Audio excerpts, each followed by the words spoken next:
Tom. Tell me how you got interested in this subject of the historical Jesus to begin with.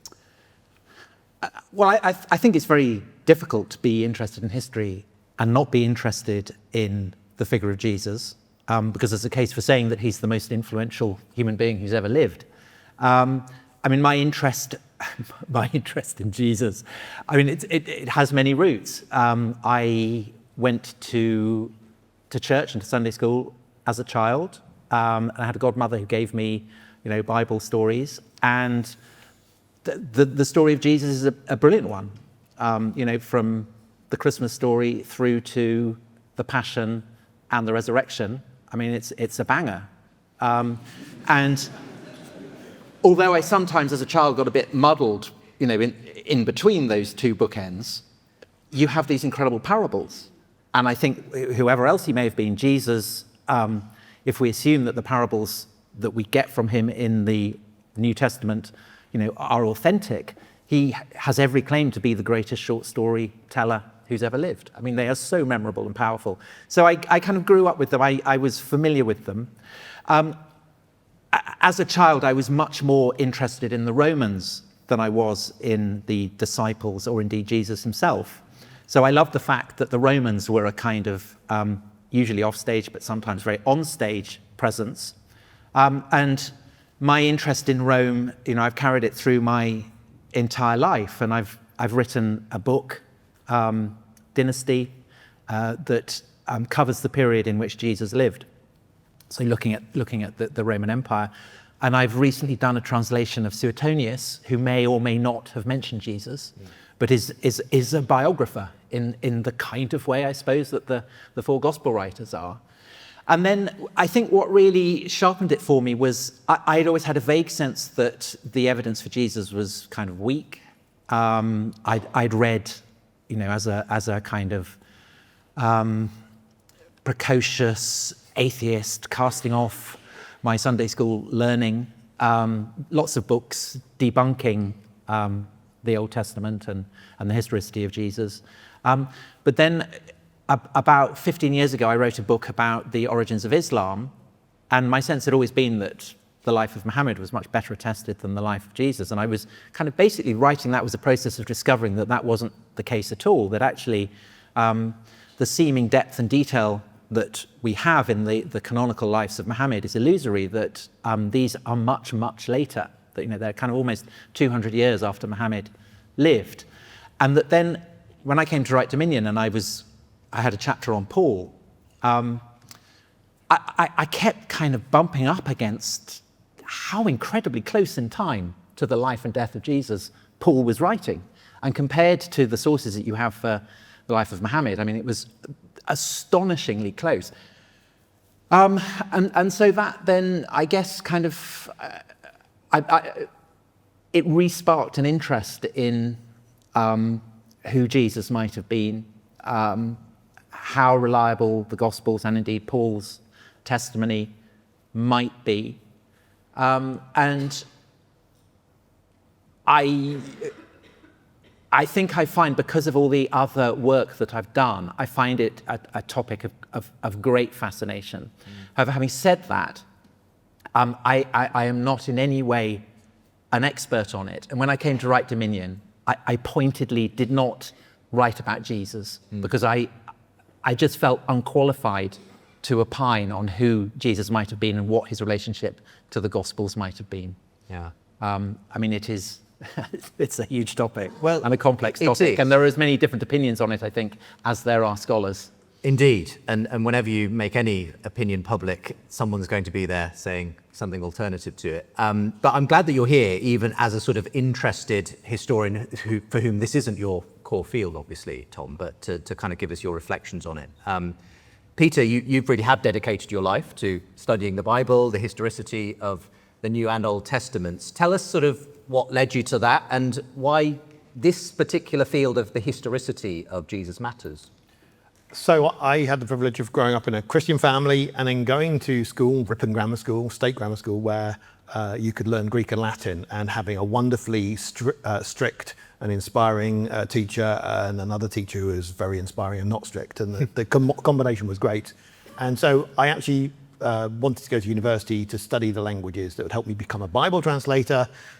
Did Hebrew and Aramaic as well. And then it was on the path to that. I did a PhD in Old Testament, 6 years postdoctoral in Old Testament, and came to the end of, I felt a call to biblical scholarship at that time, but came to the end of a contract, and the only job that was going was one in New Testament up in Aberdeen. It was a temporary job, and that's the one I took, and then they made it permanent shortly afterwards, and so that's how I switched testaments. There you go. It wasn't flat. So the issue of the historicity, the historical Jesus versus the Jesus of faith has come up time and again over the centuries. It's something that obviously more recently you've sort of been grappling with at some level, Tom. I wonder if you could describe what some of those sources are, perhaps beginning with extra biblical sources that you discovered actually bear some witness at least to the person of Jesus. There are an astonishing number, considering this is a guy who gets crucified, who gets put to death by the Roman authorities in an obscure corner of the Roman Empire. Jesus is one of many odd people, if you're looking at it from the Roman perspective, who pop up in the region over the course of the 1st century AD. But presumably he's also one of a large number of such figures who appear across the Roman Empire. And occasionally you might come across a mention of one, of such figures. So there's one, for instance, in Tacitus. He's describing the era of the 4 emperors. There's the Vitellius, commander of the armies on the Rhine. He's marching down towards Rome, and he goes through Lugdunum, what's now Lyon. And while he's there is this Gaul called, I think, Maricus, who has been going around saying that he is a god. He's preaching the end of the Roman rule, and the people believe in him. And the local Gallic authorities have sent out soldiers to seize him. He's brought before the Roman authorities. The Roman authorities condemn him to death. He's put into the arena to be devoured by wild beasts, and the wild beasts refuse to eat him. And so he is hailed, this is the proof that he's a god. And then Tacitus tells us he's removed and silently executed. But you can see there's the outline there in Gaul of a story that is not entirely dissimilar to the story that you get in the New Testament. And it suggests that the life of Jesus is recognizably, I think, a product of tensions within the Roman Empire that presumably are not exclusive to Judea. I mean, it's often cast as being exclusive to Judea. I think these are tensions that you find across the empire. So in that context, where there are figures presumably like this basically everywhere, the fact that we have mentions of Jesus in a large number of classical texts, relatively speaking. So Jesus is attested to by Pliny the Younger, by Tacitus, possibly by Suetonius, and possibly by Josephus, who is a crucial source for this period. He is a Judean who takes up arms against Rome as part of the revolt against Roman rule. He then switches sides. He meets Vespasian, who's leading the Roman repression of the revolt, tells Vespasian he's going to become emperor. Vespasian then does become emperor, and so Josephus, he quids in and he becomes a Roman citizen, goes back to Rome, and he writes this history of the Judean revolt and of the build-up to it. And in that, there is a possible mention of Jesus, and it is highly contested whether this is a complete fake, whether it's an adaptation of something that Josephus wrote, whether exactly what it is. I'm sure people have a much more informed view on that than I do. But essentially, it's often said we know very little about Jesus. This is therefore evidence that he may not even have existed. It's absolutely not the case. Okay. Considering who he is relative to the range and variety of sources that we have for the entire history of the empire, the number of allusions to him, I think, are really considerable. Right. That's a helpful way of framing it, because in a sense, Peter, as I understand it, the very fact we have any evidence for someone who was essentially a wandering preacher, teacher, miracle worker from a backwater of the Roman Empire is somewhat remarkable, given that most people who you ever have captured in history are the great powerful ones who leave behind statues and coins and so on. Sure. So normally biographies are written of people who've been either long dead or are upper class in some way, and Jesus isn't any of those. And so having these four, let's call them biographies, the Gospels, maybe get onto that later, is interesting. I'll get to the non-Christian sources, but just really quickly with the Christian sources. If you've got 27 books, say, in the New Testament, they all at least presuppose that Jesus has some ongoing existence and is alive in some way. Most of them will also talk about the resurrection. That's quite an interesting thing if they're all within 100 years of the events. The sources Tom's mentioned, Tacitus, Pliny, Josephus, those are the big ones I would go for as well. I would observe with Tacitus that he is a very highly regarded historian, and he's talking about the Great Fire in Rome. He calls Jesus Christ, so he doesn't use the word Jesus, but the word Christ, and talks about a large number of his followers in Rome at the time.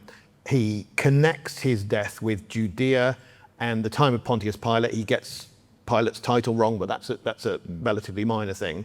So that confirms some of the basic outline. Pliny doesn't talk about Christ directly, but about Christians, which presupposes Christ. But the title Christ is interesting because it's like, by the time it's in Pliny and Tacitus, is a Latin word transcribing a Greek word, which is transcribing a sort of Hebrew idea, which is the Messiah, the anointed one has come. So if people are calling themselves, in a sense, messianic, that presupposes some ideas behind that. And what I like it in Pliny's account is he is talking about, he's writing to the emperor, he's saying, dear emperor, you know everything. How would you advise that I deal with these locals? This is what I've been doing. And talking about very large numbers of people becoming Christians in the area of northern Turkey he's been handling, and actually describing what goes on in one of their meetings, which is them singing to Christ as to a God. And the interesting thing there is, one of the tests he's using that people aren't Christians is they're not prepared to worship the Roman emperor, they're not prepared to worship Roman gods. So it seems that they've sort of kept on the Jewish idea of there's only one God, and they're identifying Christ as that God. And that's happening within, let's say, 80 years of the start of Christianity. So that's, to me, a really interesting thing. Quickly on Josephus, there are a couple of different passages where he mentions Jesus. I mention the less well-known one in my book, Can't We Trust the Gospels? It's about the death of Jesus' brother in some way. But there's this longer passage which seems to say too much about Jesus. It seems to say he is the Messiah and so on. Well, there's been a recent study of it out free online with Oxford University Press by Tom Schmidt, arguing it really does throughout have the stylistic traits of Josephus. And that's a really interesting argument that I found somewhat persuasive. It's still only a year out in terms of getting feedback there. But he feels that you can read it in a more, Josephus isn't fully on board. He accepts that this Jesus does some wondrous things and that he has a number of people who believe that he appeared to them. But he's a Christ in the sense that there are other Christs as well. I'm paraphrasing a bit, but I think at least we can establish, clearly he existed and had lots of followers within a relatively brief time. Yeah. I mean, that's a helpful sketch of some of the source material that exists outside of the four Gospels and the New Testament documents themselves. But perhaps maybe just to turn very quickly to a brief description. You've already described them as biographies, and that was a sort of genre, if you like, that existed in the ancient world, wasn't it? Yes. So people, and Tom knows more about this, write lots of, Plutarch, someone who writes lots and lots of lives of people, Cornelius Nepos, Suetonius, the lives of the Caesars, in a wonderful new translation that Tom's produced. Thank you very much. Quick one. So yes, that's something that's going on. The Gospels are a bit different, but they seem to be broadly in that category. That's something that's been argued, and that seems to work. Obviously, the Gospels focus between a quarter and a third of their length on events around the Passion of Jesus, typically. So there's definitely a selectivity there. There's a lot of stress on his teaching. But yes, I think I'm happy with that category. I think also another big difference, I don't know whether you'd agree with this, but it's something that really strikes me when I compare the Gospels, say, to the lives of the Caesars or to Plutarch's lives, in which there's lots of contextualization. So you'll have, I don't know, Julius Caesar or Alexander in Plutarch's lives, and you'll have all the details of the wars, and he'll tell you stuff about the Gauls or about the Persians or whatever. The Gospels are completely focused on Jesus. Mm-hmm. Essentially, people do not exist in the Gospels unless they're talking to Jesus or Jesus is addressing them. And really, the only exception is the John the Baptist narrative. And even that, the role of John the Baptist is to prefigure Christ and his fate. But that absolute mono-focus on the figure of Jesus, I think, is something that you don't get in any other ancient biography that I can think of.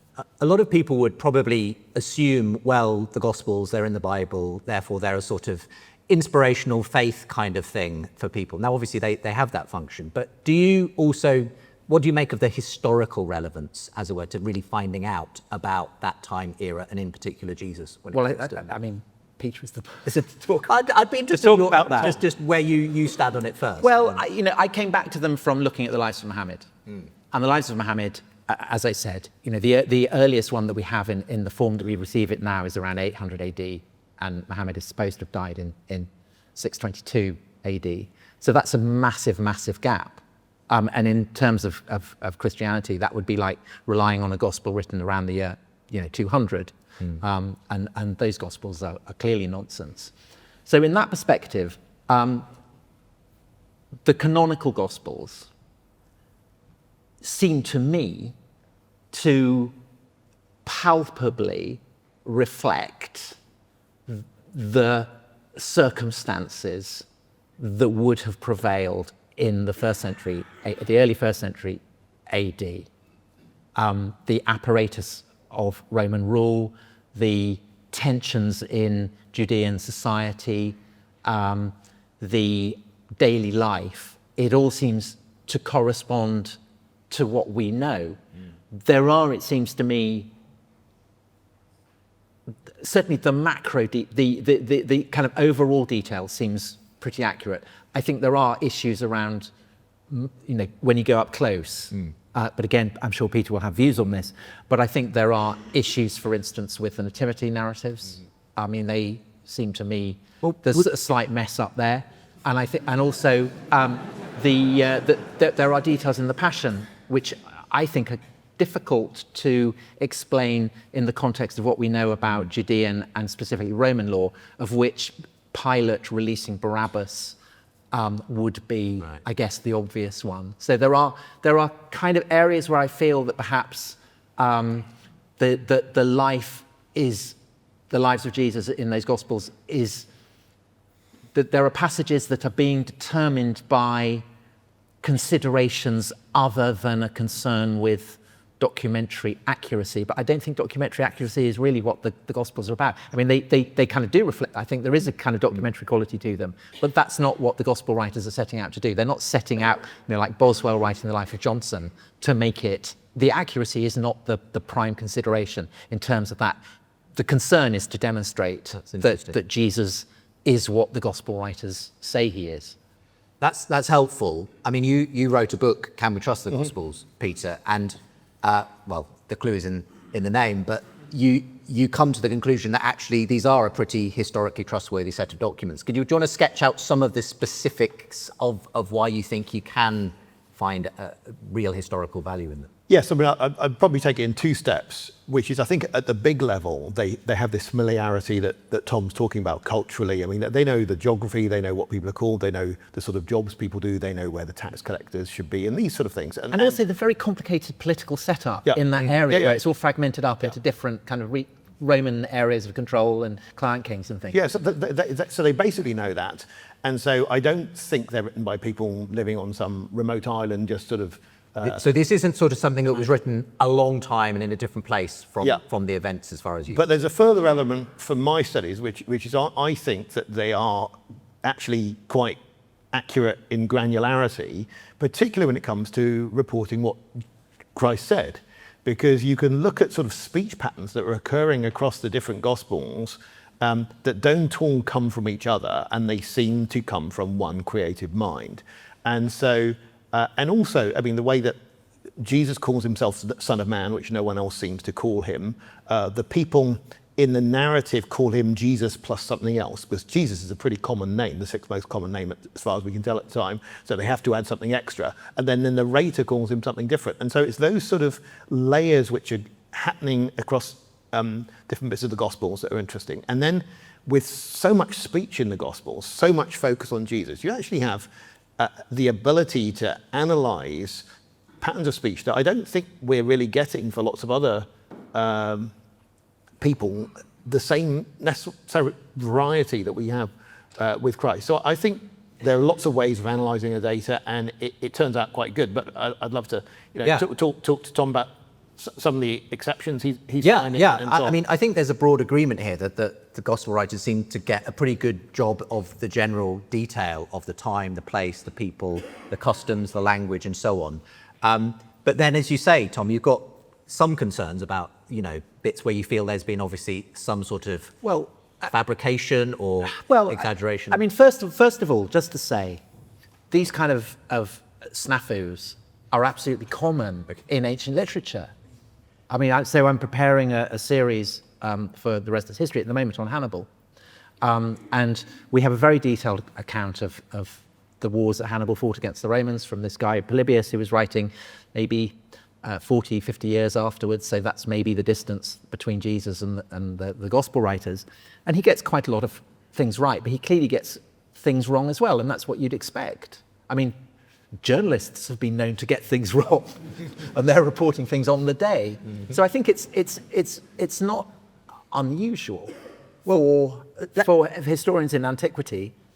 Let's talk about always to get things right. The specific one you mentioned, which is the birth narratives, the Christmas story, which you find in... I feel such a Grinch. I know. Well, I remember listening to the episode you did with Dominic 3 years ago on the life of Jesus, and specifically you said, I feel like the Grinch and Scrooge rolled up into one as Christmas approaches, throwing cold water on whether these were historical. So just explain, if you would, sort of some of the concerns you have as to why these don't seem to have the kind of historical integrity that other parts of the Gospels do. So the story that you get in a nativity play it's stitched together from the Gospels of Matthew and Luke. John and Mark don't have a nativity narrative in the same way. So you get in Luke, you get the story of Caesar Augustus decreeing that all the world should be taxed. And I remember as a Rome-obsessed little boy, that was always my favourite moment of the nativity service, when Caesar Augustus got a mention and the cruel apparatus of the Roman tax system kicked in. And he says that all the world must be taxed, and he says that therefore Joseph must go in Nazareth, but he must go to Bethlehem because that's where his ancestors came from. And so they go and they have the baby in the inn or stable or whatever it is. Translation of that always seems to be changing. Whereas in Matthew, it seems that Joseph it's presumed, as far as I can tell, that Joseph is from Bethlehem. Is that? I mean, it doesn't mention that he's come from Nazareth. Right. And then you have the Magi, the wise men, and you have the Massacre of the Innocents, and you have the Holy Family going to Egypt. There is a kind of a dating detail between the two that is problematic, which is that Herod dies in 4 BC, around then. So the Massacre of the Innocents, if it happened, and it's not mentioned by Josephus, must have happened before that. Mm-hmm. And Quirinius, the governor of Syria, who is administering this tax, it's in AD 8, I think.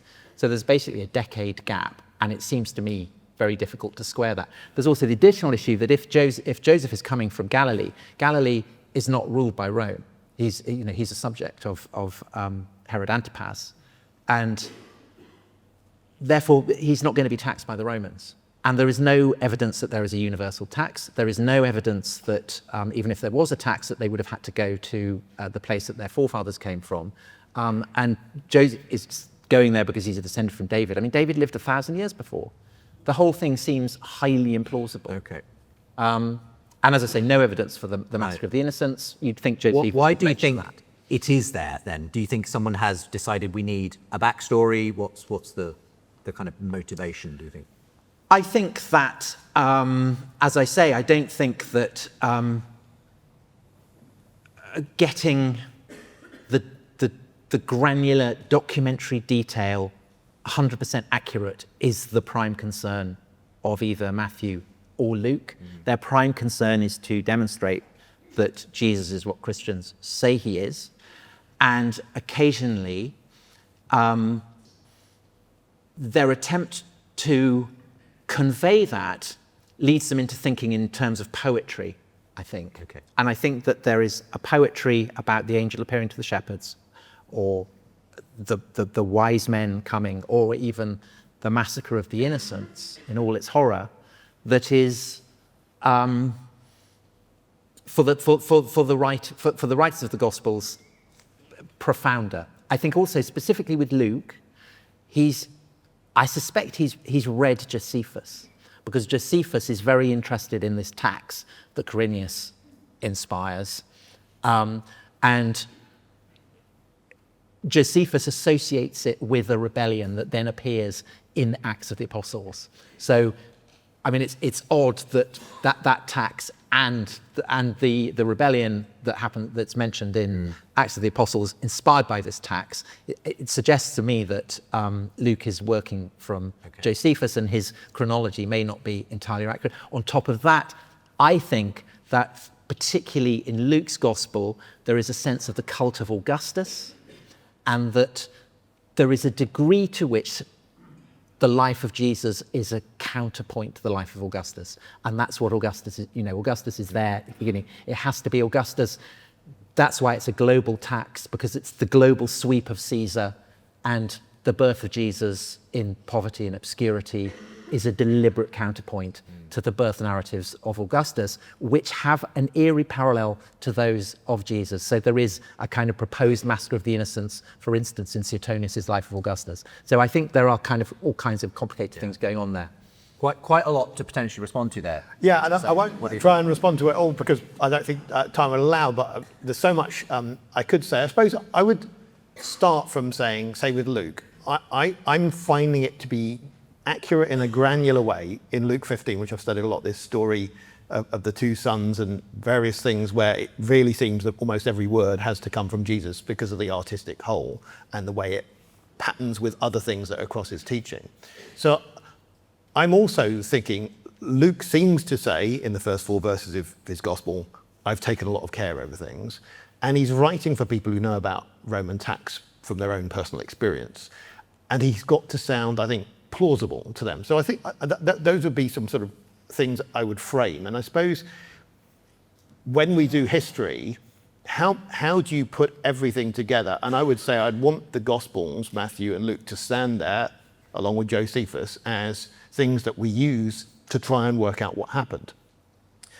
Going to Matthew, there's a little detail in the end of Matthew 2, which is really interesting, which is that the Holy Family's gone down into Egypt, escaping Herod, who does have a reputation for killing quite a few people.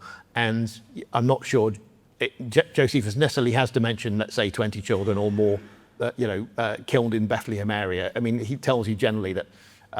that would have not necessarily made the news, given his general... Yeah, he had enough children to kill, and quite busy with that. But of his own children, sorry, is what I meant, is that... what you do get, though, is that an angel appears to Joseph, say, you can go back now, and he goes back, and then it says, then he learned that Archelaus was governor, and so he went up to Nazareth. And that's really interesting, because was tetrarch, because he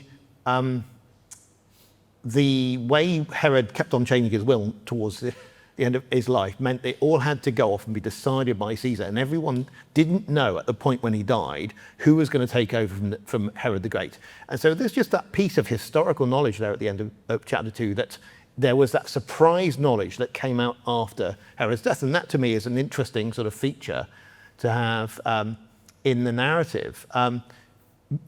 Both Matthew and Luke place Jesus' birth in the time of Herod, who's normally thought to die in 4 BC. There's then this issue in Luke chapter 2, verse 2, where it says this census first took place, or this first census took place when Quirinius was governor of Caesar and governor of Syria, sorry. And the interesting thing there is it doesn't just say this census took place. It says this census first took place. And he seems that Luke's pointing to something more complicated than you'd necessarily know. So I think there are various possibilities. And once you allow Luke to stand there along with Josephus, who is absolutely our main source for what's going on with the census, then you can have a more fruitful dialogue.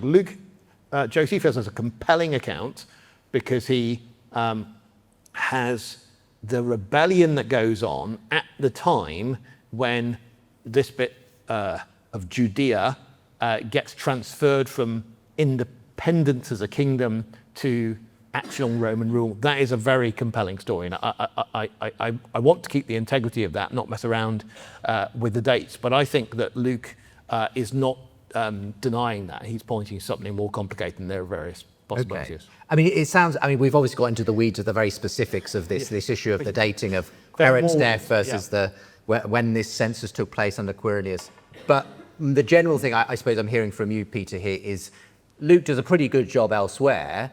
Are you kind of willing to give him the benefit of the doubt, as it were, that something may be going on here that we don't fully understand from us? So although there are problems fitting all the sources together, a top Roman historian, let's say in the 19th century, like Theodore Mommsen, can say, I think I've got a solution. A current Swiss professor, Sabina Hübner, can think she's got a solution, whether she does or not. It's not that this is an insolvable problem, even though it would be, I would say, the biggest problem historically in the New Testament, that particular And any cluster of thoughts, things. Tom? Well, my feeling about the attempts to explain it, which involve kind of, looking into the Greek at the most granular level and jigging around dates and finessing this or that, is that people are only doing it because they want it to be true. Right. They kind of need Luke to be true. There are lots of passages in ancient history where you have similar, bits where people have got things wrong. People fighting who have died 6 years previously or something like that. And it's obvious that they, writing in antiquity, you don't have the internet. You've often, maybe you don't have access to the text that you need. It's very easy to get things wrong. And I do think that there is a kind of a sense of special pleading in this case, that believers want it to be true, and therefore they are going to try and I can understand that, but I mean, how do you take that particular? Let's say we had a draw. Let's say there was a contradiction between Luke and Josephus, which I'm not necessarily feeling there has to be, but let's say there is, then it's a 50-50, as admitting Josephus has got a compelling narrative, which has got so much more about the census in it. I'm bad to say that. But I think, to me, it's one of those things that one could easily imagine a short article by a paid-up Roman historian in a real Roman history journal saying, we've got some new information, the pieces all fit together. So I don't feel I have to embrace one particular solution, because so many of the things that we deal with are facts, may have been slightly upgraded from a 90% confident conclusion, or 99, to a fact. And that there is that difference. And what we're really dealing with ancient history is trying to piece things together and do that in a charitable way. And I'm very happy with the fact that there are isolated things in the Gospels, which, if they were taken in isolation, you might say that looks improbable. That's fine. I mean, I think also, it's clear that in all the Gospels and in Paul's letters as well, there is a sense that Jesus' life and death and resurrection are fulfillments of Scripture. And I mean, I think it's evident that Paul, who we know didn't believe, thought Jesus was a scoundrel and a scam, then has this incredible, literally blinding moment of revelation.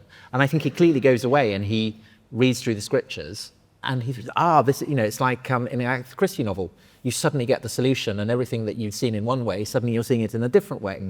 And I think that there's an element in which that is clearly true of the Gospel writers as well. And there is a sense that, it's great if Jesus is a descendant of David. It's great if it's a fulfillment of a prophecy in Micah. And all kinds of clues that people who believe that Jesus is the risen Messiah, they are obviously going through Scripture trying to find evidence for this.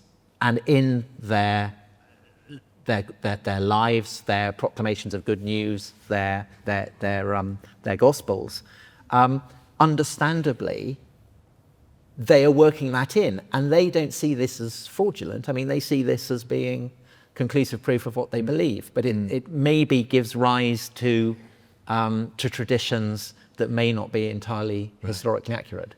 I mean, coming to the person of Jesus himself, I think I've heard you say, Tom, in that podcast you did on The Rest is History a few years ago, that regardless of whether you have a dog in the fight as regards the faith aspect of this, Jesus is a pretty extraordinary person in terms of the sayings, the lives, the deeds that we still draw on today and have obviously shaped our culture in so many ways.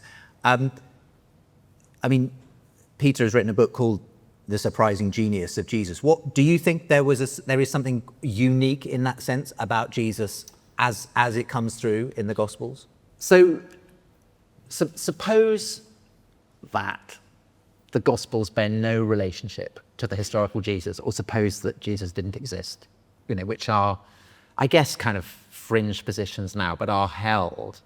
I mean, I think the desire to prove that Jesus didn't exist is the kind of atheist equivalent of trying to prove that there's no contradiction between Herod dying in 4 BC and Quirinius having his tax in AD 80s. You have a faith position and you're trying to prove it. But it seems to me that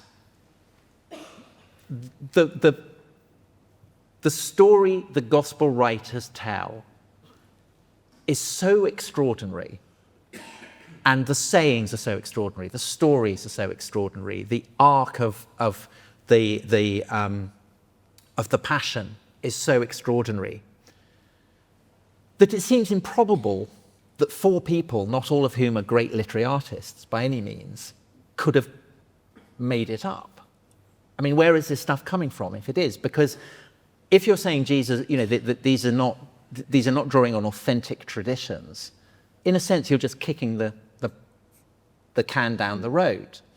It seems much more plausible on the principle of Occam's razor that the Gospels tell you extraordinary things about this man and all the extraordinary things that he said and the extraordinary way that he behaved in the build-up to his death, because that's what he was.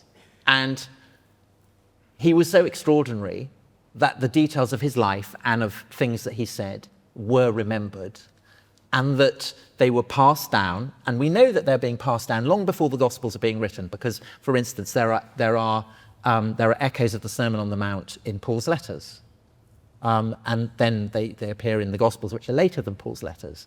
So that seems to me the likeliest explanation for why the Gospels are such extraordinary works of literature, is that they are accurate accounts of an extraordinary man, rather than him just, they're just making him up. This is very much in line with where you go in. Yeah, in your absolutely. I agree with that. And I suppose I want to build on that and just sort of state how extraordinary. So leaving aside what you call the most memorable stories ever told, they'll take longer to analyze. Just looking at his sayings, first person we know in history ever to say, love your enemies. turn the other cheek, do unto others what you'd have them do to you. Those who live by the sword will die by the sword. The truth will set you free. And you just go on, render to Caesar things that are Caesar's, judge not, you be not judged. It's like a bonanza, and particularly Matthew 5 through to 7, the Sermon on the Mount. You just get these, it's 12 minutes long, and you get so many of these things, one after the other, but you also get this in different Gospels. The truth will set you free is only in John. So who comes up with all of these really insightful sayings on life? A prophet is not without honor except in his own country. There it is in Mark. And it's, so this is extraordinary, but you have more than that with Jesus, because he also, it's perfectly true, one could imagine that they're writing bits of the gospel details to fit with the Old Testament, but some bits that won't work with. He does die near Jerusalem on the eve of Passover. That's in the Jewish sources as well, in the Talmud. Of all the times in the year to sweep up symbolism, that's pretty good. He does have a name that is to do with saving, unlike those who are called his brothers. And then you've got this Old Testament, which is just dripping with material, ready to be applied to the sort of message that comes out of his life. But perhaps most obviously is your first sort of sad scene in the Old Testament is in the 3rd chapter of Genesis, where you've got people, a couple of humans at a tree and death coming along. And then your climactic scene in the New Testament is Jesus on a tree, according to the narrative, dying and thereby bringing life. He's shortly before, he's had a meal with his disciples saying, take, eat, which is a bit of a reference to what went on in Genesis 3. So there's all sorts of ways in which the Old Testament is just really, really ready to fit onto his life. Some of that will, you can say, yes, the gospel writers back engineer it, but that won't quite explain the way it's all just ready for him. And I think also you can see in Paul's letters, you can see and feel Paul wrestling with the implications of this and the excitement that he feels in it. So the echo of the tree in the Garden of Eden and the tree on which Jesus is crucified, and Paul is kind of riffing on about it, like he's just discovered it, and it's the most exciting thing in the world that he's discovered it. He's clearly not, fabricating that. The sense of excitement that he has gone through the scriptures and he has discovered all these parallels and correspondences, I think is there in Paul, who is writing, 2, 3, 4 decades before the gospel writers, and you're getting the story of the Last Supper in Paul, and you were getting echoes of material that predates Paul. So maybe within single figure years since the death of Jesus. I mean, I suppose that the question that it raises for me, Tom, is, given all of that, this extraordinary character, these extraordinary sayings, the way in which history seems to almost, center on him in so many extraordinary ways, is there enough evidence even historically to say this was not just a regular human being? Perhaps there was something divine about this man. Or can a historian not make those kinds of conclusions from the I think it's clear from Paul's letters and from the Gospels that the evidence is not conclusive, because otherwise there wouldn't need to be faith. Paul is endless, is all about faith, and he is staring down the barrel of the possibility that he might be wrong. What about... Because if Christ wasn't crucified and rose from the dead, then everything he's preaching is wrong. And he can see through the eyes of the Judeans, and he can see through the eyes of the Greeks and the Romans, and he can see that to them it must be folly.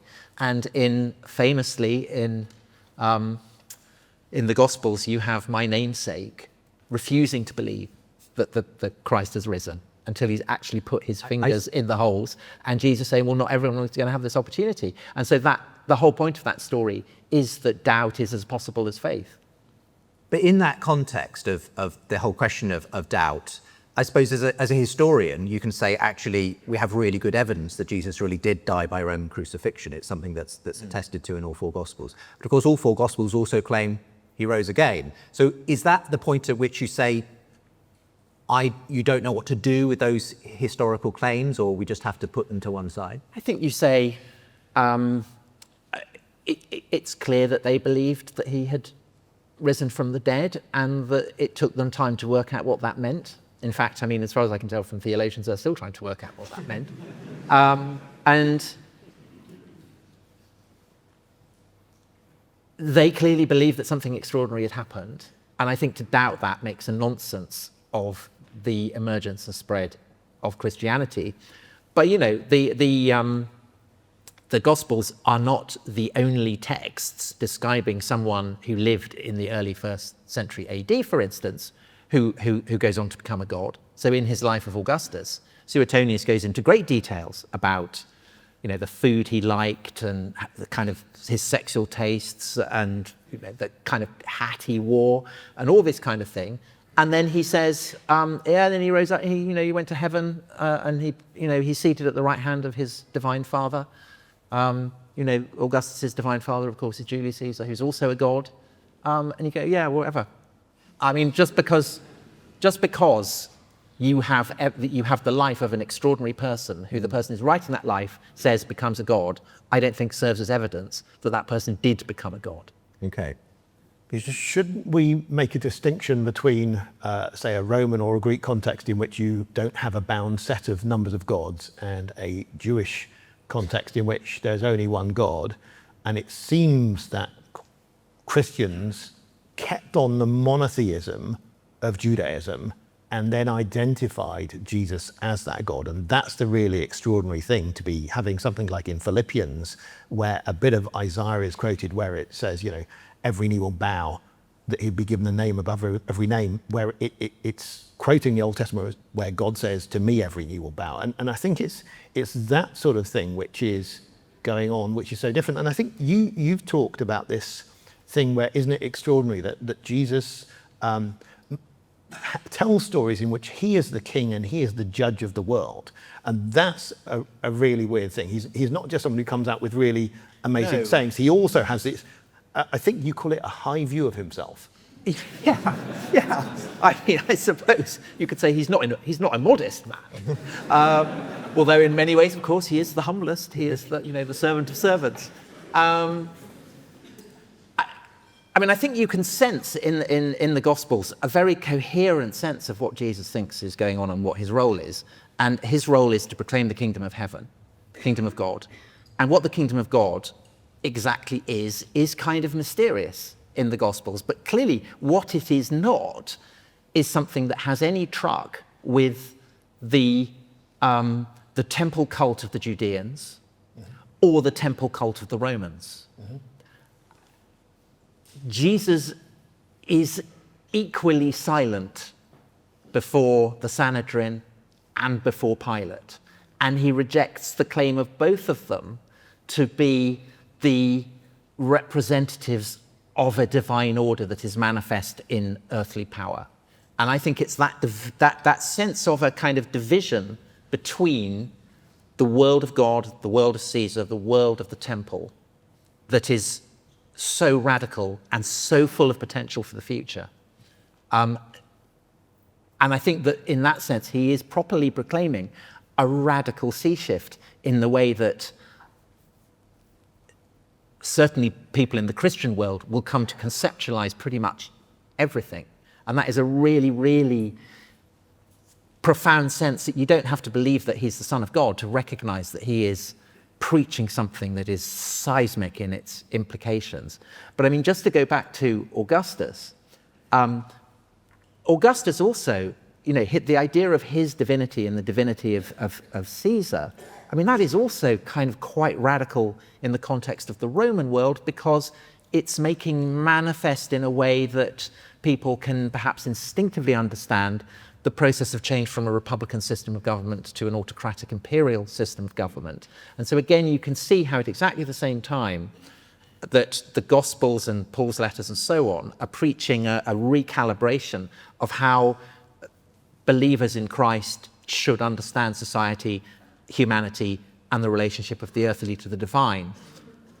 In the Roman imperial context, the stories of the divinization of Julius Caesar and of Augustus and in due course of Claudius. Likewise,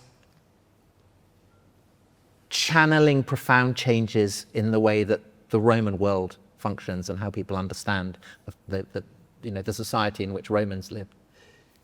Another Peter who asks this question: doesn't this entire discussion hang upon whether or not there's a supernatural realm? Peter, how do you defend it? Tom, what's your view on it? I'll start with you, Peter.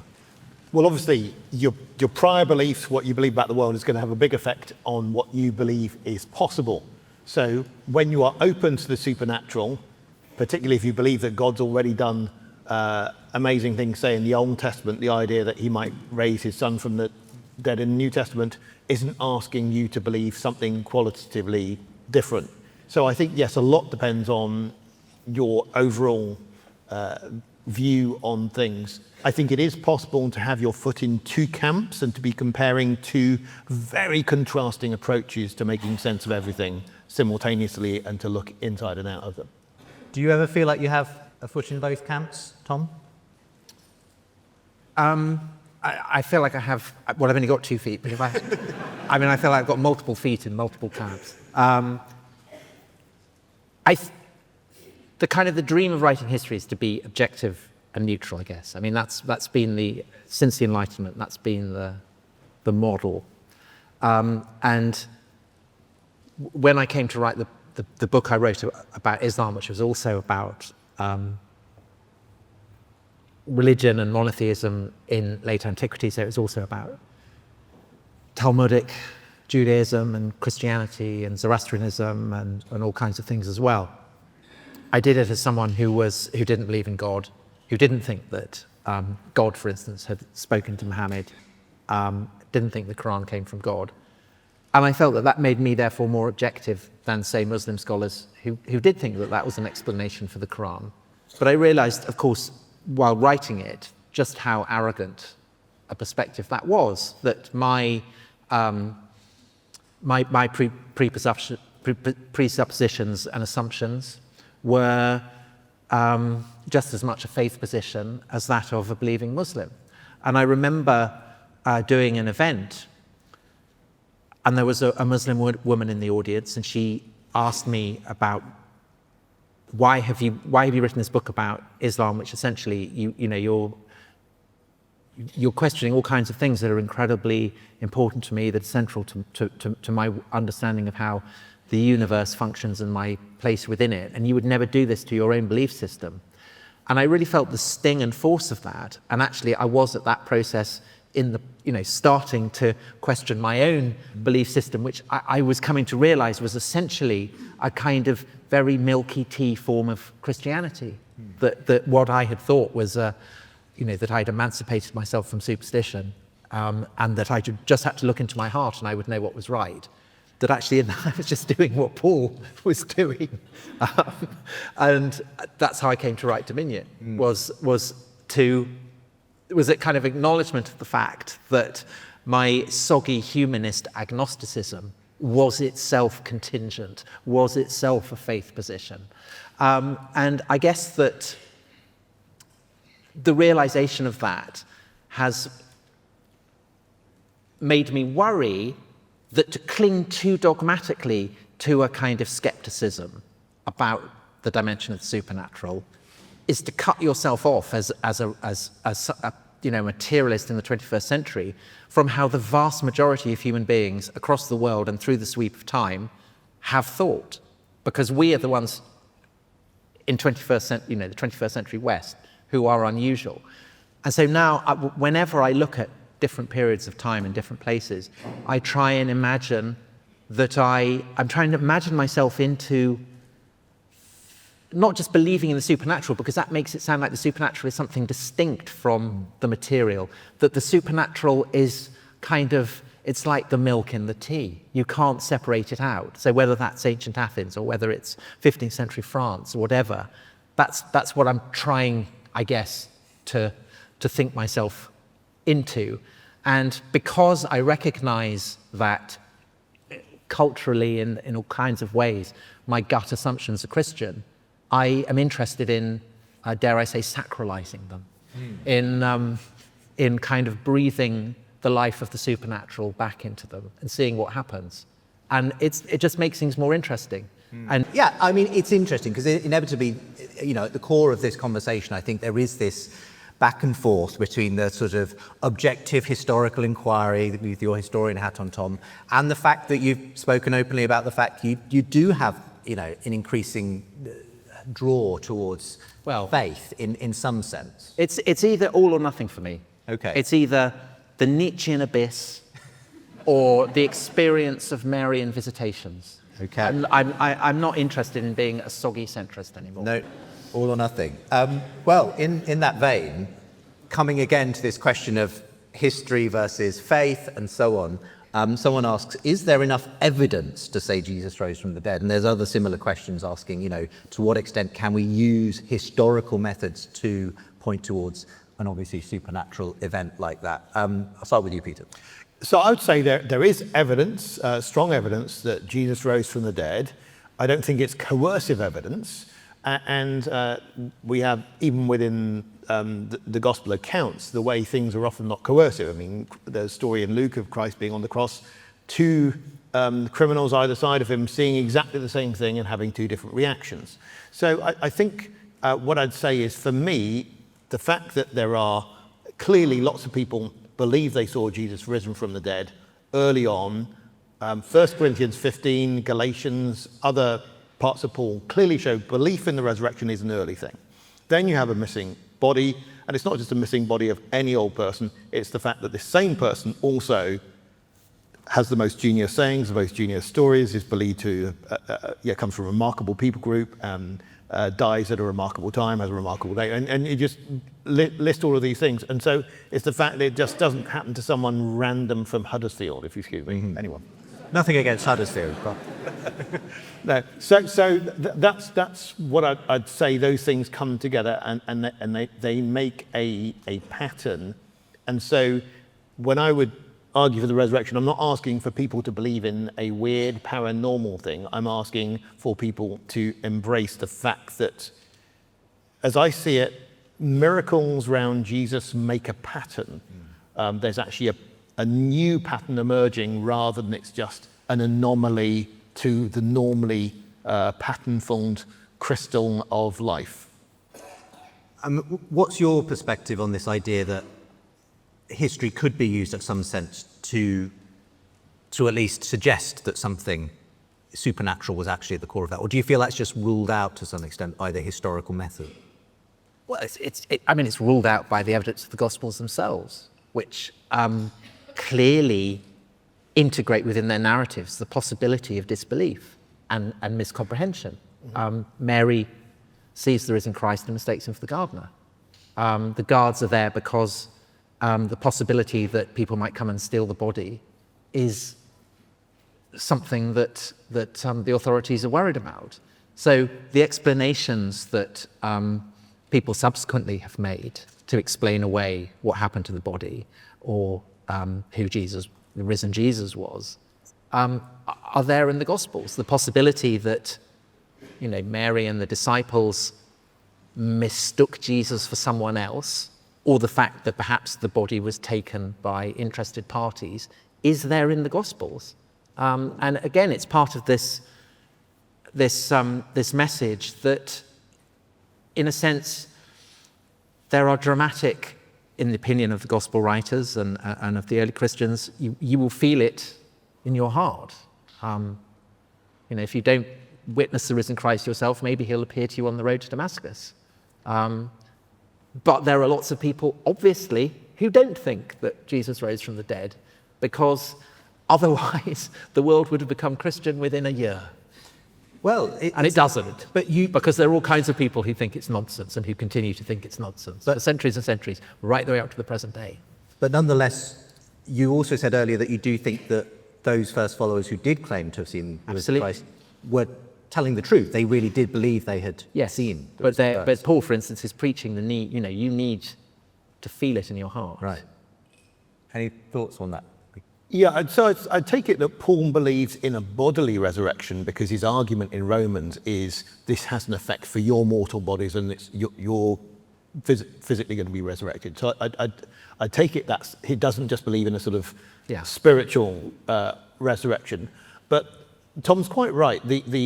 There's a lot of doubt going on in the resurrection narratives, not just in John's Gospel where you've got doubting Thomas, but also in Luke where Jesus says, don't doubt to the disciples. And Matthew, he's building up to this climax, the Great Commission, 4 verses from finishing his Gospel, and he says they saw him, and when they saw, some doubted. And it's like, dude, that's not how you build up to a climax. That's really anticlimactic. And so the fact that you've got this as part of the Gospel narratives means there's no embarrassment there about the idea that there's doubt.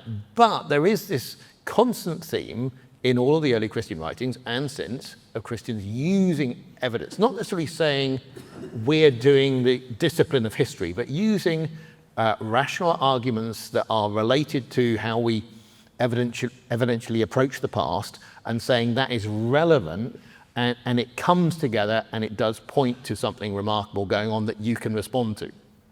Well, this leads us nicely into another question here. Someone points out that Tom said earlier, if it were clear that Jesus was God or Jesus was raised from the dead, there wouldn't be any need for faith. And so they ask Peter, well, what is faith? Is it some sort of alternative to knowledge or historical evidence? So I would say I like the word trust, because I think that faith, coming from Latin fides, was more like that. So now faith in the last couple of hundred years can be a belief without any evidence. And I don't think that's what's going on in the Bible. When in the early passages with Abraham having faith in God, God is actually appearing to him at the time. So there's a sort of relational contact, and then God's asking for more. So I think it's this relational future trust in God. And I would just say that I think humans are built very relationally. In our mother's womb, we are getting fed nutrients and information simultaneously. And the idea that we can then, at some later stage, become a brain in a vat, or disregard all the human relationships through which we receive information and testimony, I don't think is right. So I think faith is a rational response to our Maker. It's future trust, but based on things that are already being shown to us. Does that make sense to you, Tom? I mean, I think I would frame it slightly differently for what it's worth, which is that seen from the most objective materialist skeptical perspective, it is clear that there is something in our brain chemicals that make us, as human beings, experience a sense of the supernatural, kind of yearn for a sense of the divine. And we, as a society, are probably the first that has kind of conditioned ourselves not to do that, and perhaps to kind of feel to mistrust it and to regard it with suspicion. But I think that it is clearly seen in the broad context of history, something that is instinctive to us as a species. And again, to be kind of Darwinian about it, survival of the fittest, I know he didn't coin that phrase, but let's use that as shorthand. I mean, of all the ways all the ways that have emerged over the course of human history to satisfy that urge, Christianity is the most successful. So it does suggest, purely in base Darwinian terms, that it has, basically it's beaten the competitors. Although obviously Islam may have something to say about that. It's, that race isn't over by any means. But studied purely objectively, Christianity is the most successful way that humans have devised to explain what their purpose is. Right. I suppose that then raises the question, though, naturally, of is it just really successful because it's evolutionarily useful versus it being, well, right. supernatural? I mean, it's kind of like those drawings where it's either a rabbit or a duck. It's difficult to hold them both in your head at the same time. Is Christianity successful because it's true, or is Christianity successful because it's it's hit on some formula it does. that gels with. There's a question here that basically reflects this, so we can continue the conversation. Someone says, is it possible to separate the supernatural elements of Christianity from its cultural and moral influences? Does just being a cultural Christian make sense? I don't know if you've got thoughts on that.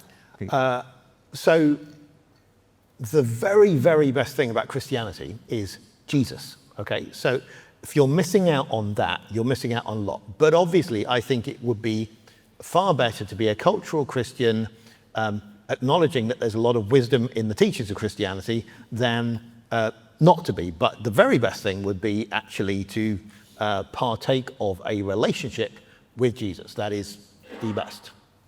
Tom? And it's on off. Well, I mean, I think basically that most of us in this country are cultural Christians, just instinctively.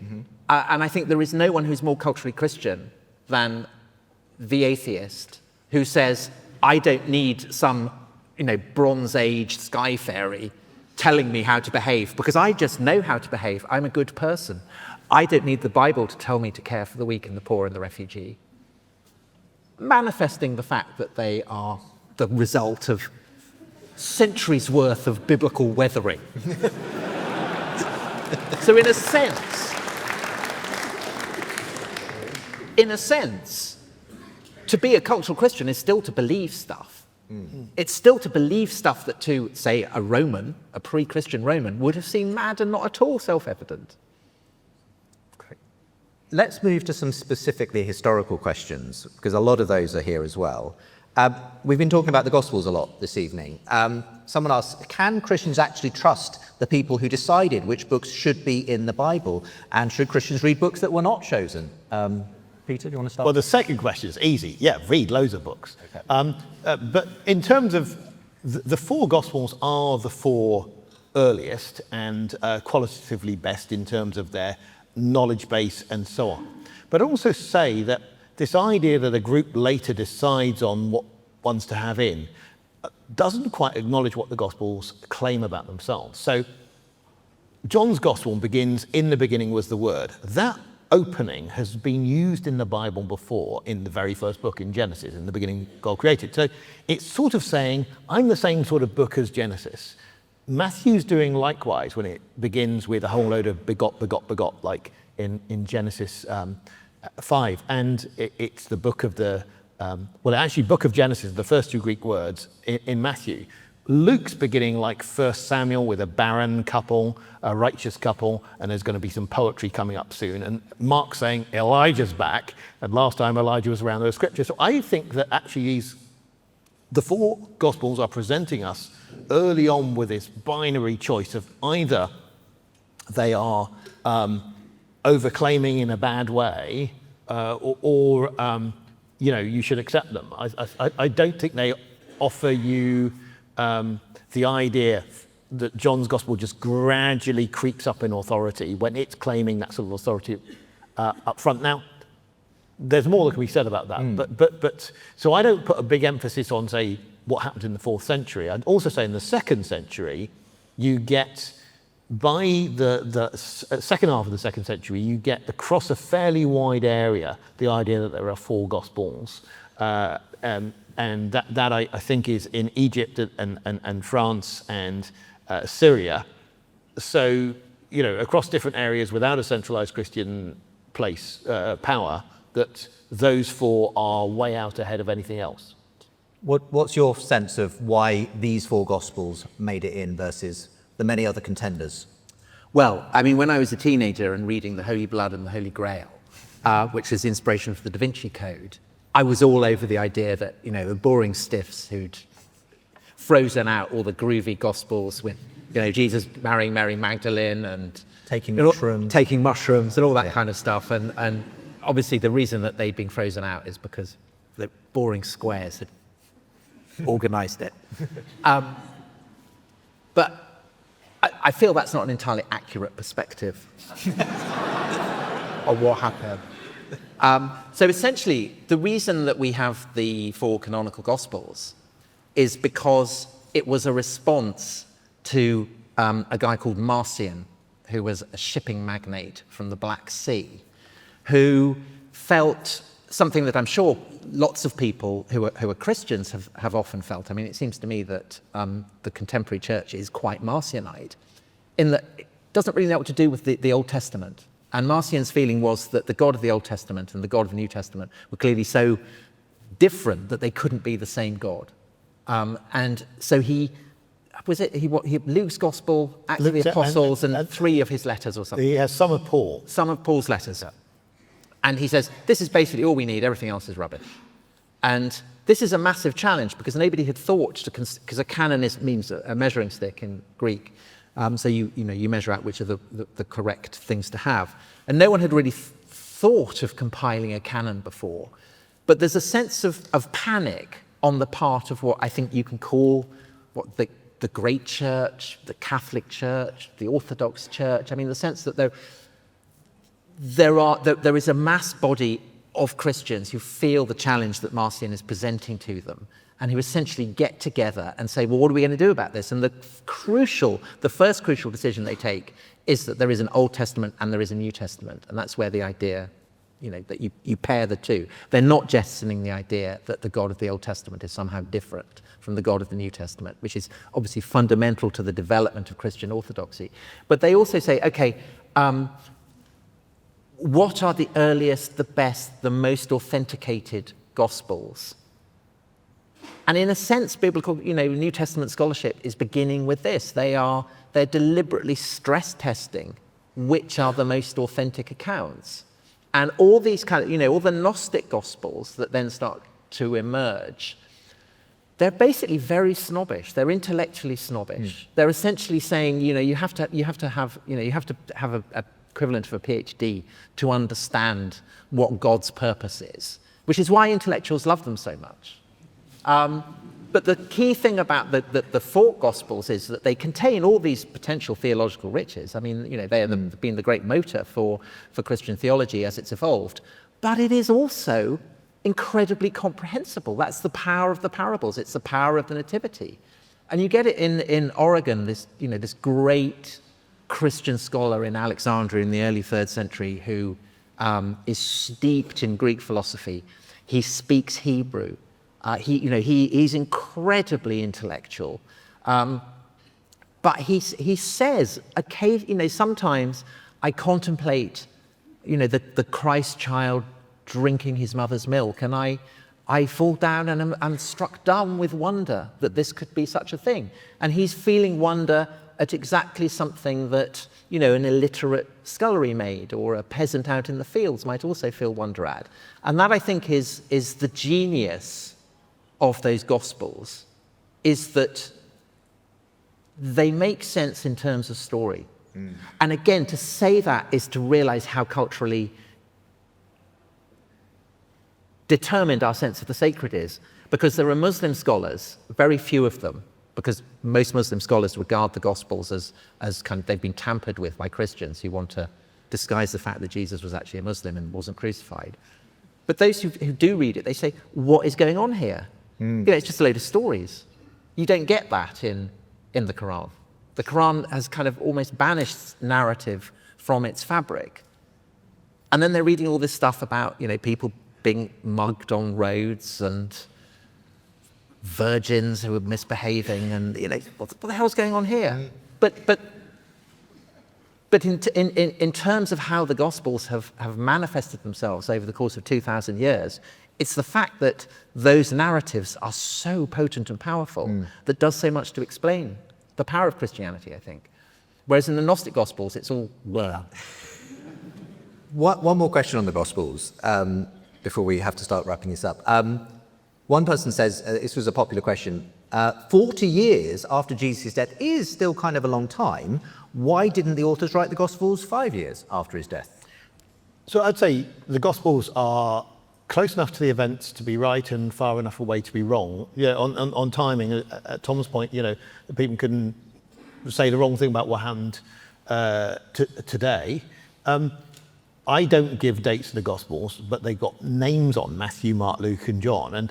And because Mark and Luke are not said to be eyewitnesses, and wouldn't be famous if it weren't for the Gospels, there's no reason anyone to put those names on if they're not by them. Now, if Luke is someone who is a companion of Paul in the 50s of the first century, having been a doctor, then the time in which he may be writing, even if he lives quite a long time, is not a very long time away from the events. If Matthew is a tax collector in Capernaum around the time of Jesus' ministry, again, it can be a few decades later, but not that much. Obviously, people can live a long time. My granny is 105. It's amazing. And you get, I still get old information from her. But what I would say is that for me, the key thing is when you look at the quality of information, particularly when it comes to the words of Jesus' teaching, it seems that there is a consistent pattern of care in transmitting these. I don't know, but I mean, two possibilities perhaps. I'd be interested in whether Peter just dismisses them completely. One might be the thing you get in Paul is a definite apocalyptic sense that Jesus might be returning at any minute. Mm-hmm. There's a mood of incredible apocalyptic excitement. And if that's the case, then you don't really need to, write these lives. And the other, the Gospels are all written in Greek. We haven't discussed the question of whether Jesus might have spoken Greek, which I know is a big theme of your scholarship. But as Christianity spreads across the Roman Empire, as churches are planted in Corinth and Rome and so on, there is probably a need for this very Judean, Galilean story to be put down in a way that someone who's never been there can comprehend in a language that he or she can readily read. And that might be a process that takes several decades. Take some time. Let's finish with this question, because I think it's an interesting way of perhaps bringing our conversation to a close. Someone asks, if the Christian God exists, why should we need to rely on historical evidence? Why not just reveal himself to us directly right now? Who wants to start on this one? I mean, what I'd say is that as a Christian, I think there are many different arguments you can make for Christianity. Some of them are about the ethics and so much in Tom's Dominion, we say, this is a good thing for the world. I think you can make an argument from prophecy, from the person of Jesus, all these different things, or from personal transformation. There are people who've lived lives a particular way. They believe they've encountered Jesus and their life has changed for the better. I think there are all these things can come together.